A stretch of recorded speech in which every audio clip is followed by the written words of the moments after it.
Reflections of a Black activist. Being a Black activist and a woman feels like being split in three. Being a Black activist and a woman feels like having to, wanting to, and needing to completely redefine the common definition of what feminism is.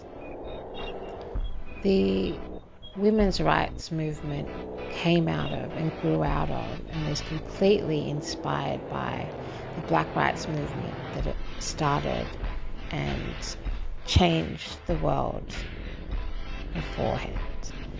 The sad thing is that the women's rights movement, the very first round of collectively feminist conversations in the West and the Western world, all centered the voices of white women. And a lot of those white women would have also still had servants and been connected to slave ownership, and as well as being part of businesses that were still enacting horrendous acts of racism. So it's time for that to change. And my entire existence has been walking many different roads, and often at the same time.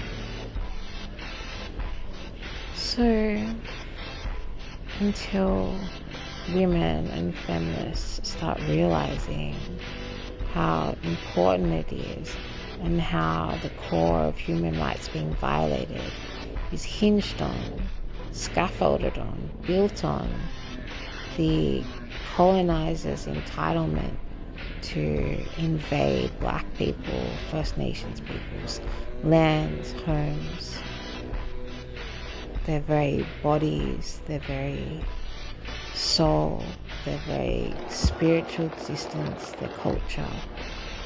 It is that assumption and that abuse of humanity that is enacted by the church, by missionaries, by colonizers, by minds, and by the 1%ers who have influence in ways that are behind closed doors. Let's just say that.